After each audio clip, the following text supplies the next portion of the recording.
Hey everybody, this is Iconically Paints, back with another figure review, and today we're looking at the X Plus 30 centimeters Gigan from the movie Godzilla vs. Gigan from 1972. Before I get into it too much, just want to take a brief moment to remind everybody to like and subscribe if they want to see more content like this. And as for the movie and the context itself, this is, again, 1972. This is probably peak ludicrous in the Godzilla series. So the series was now struggling it was struggling in budgets, it was struggling in sales, popularity. Interest was definitely waning down for Godzilla movies in the 70s. I think box office revenue was at an all-time low, and they're having really a hard time to kind of generate interest and get buzz going on.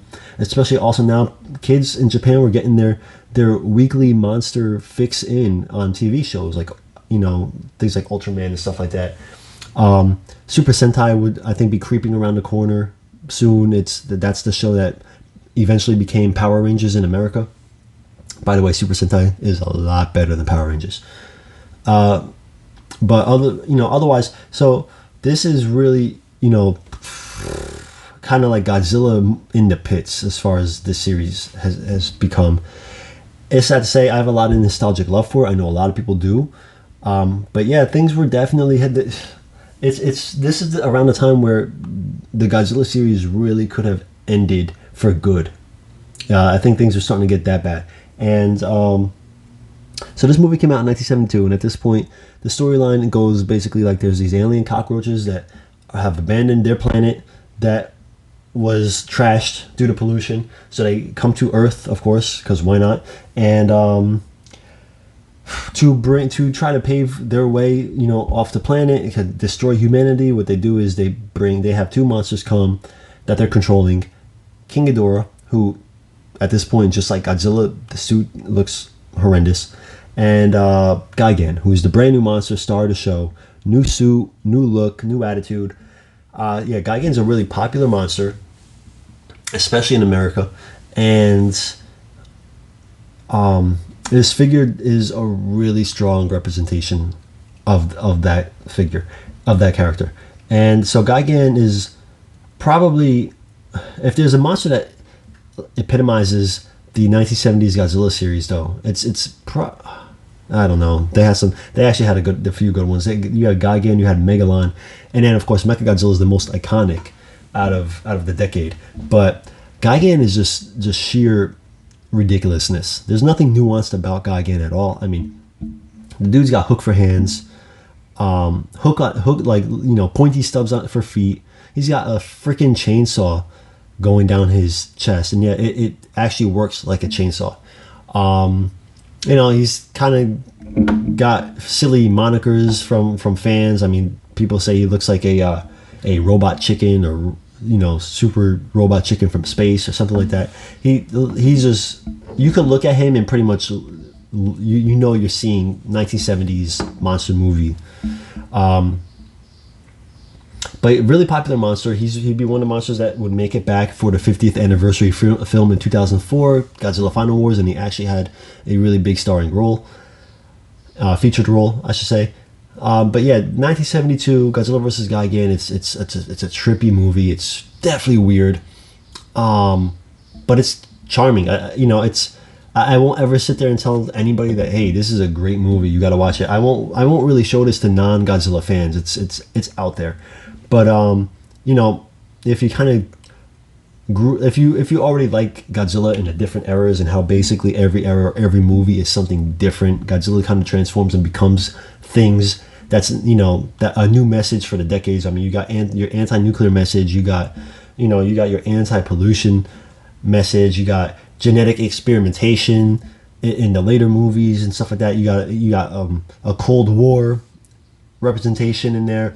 In Shin Godzilla, that just came out in 2016. I mean, the movie symbolizes basically the faulty bureaucracy that happens during natural disasters in Japan. There's always a message, and that's part of why I think I love the series. Every decade is something different. So I'm a little softer on this movie than I think other people tend to be, but it is a bad movie. It's just a guilty pleasure. But Gigan is definitely the high point of it. Like I said, the three other monsters in the movie, because Godzilla has a partner in this as well. Anguirus, who's also looked like the suit is like moldy and probably contaminating the poor actor's lungs every second that he's in there. But Gigan is the one that looks brand new. He's like this shiny new car in the parking lot. And he's a badass. I mean, he really is. I mean, he just for a 70s movie that was aiming for kids, there's a lot of blood in this movie, and it's pretty much all caused by Gigan. I mean, just look at him. I mean, he's pointy everywhere. He's a dangerous freaking tool. But oh man, he does damage. So the figure is a strong representation, like I said. I know people. So there's different scales in these X Plus figures. I think I've said it in my last video, but typically you have the 25 centimeters, then you have the 30 centimeters, which should be about 12 inches tall, and then you have like other lines, like the FSL lines, which are basically based off old statues or sculpts that have been turned into vinyl figures. You have the Sakai line, which is all, of course, made from the Yuji Sakai sculptor. You have the Gigantic series, which speaks for itself. They're huge. So Gigan, this one, 30 centimeters. It's actually the disappointing thing about it is actually pretty short. It's supposed to be in a 12-inch tall line, but I want to say he's about 11 inches tall. He's definitely shorter than he should be. He should be taller than the Godzilla from this line, and he's not. He kind of fits better with the 25 centimeters series because he should be a little taller.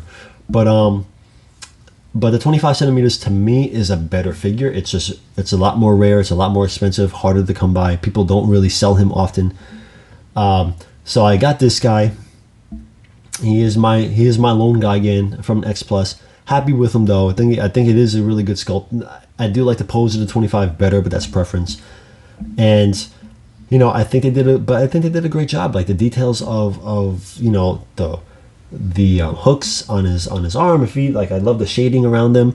The slight little kind of shading and shadowing they did in his scales and the gold scales, the belly to kind of help make him pop a little bit, give it some texture. And then you have like the visor with the translucent kind of material. I think that's a great touch. That's probably my favorite part of this figure. The wings look great, at least the color and the shading of them, phenomenal. I like the little hook at the end of the tail. Overall, really strong figure. Like I said, Gigan would be one of the most popular, and he would come back in 2004 with a brand new design, which I love the design in the movie, but they also made a figure for him. And I don't really like the figure that they made based on that 2004 design. I think it looks really cheap. It falls apart. It's too fragile. It feels fragile, and the paint job to me looks too toyish. Not really high end, detailed that I would expect from X Plus. Had that figure, sold that figure off, kept this Gigan. This is the Gigan to keep. But yeah, so I'm gonna end this video right there. That's X Plus 30 centimeter Gigan. Got more coming along. Peace.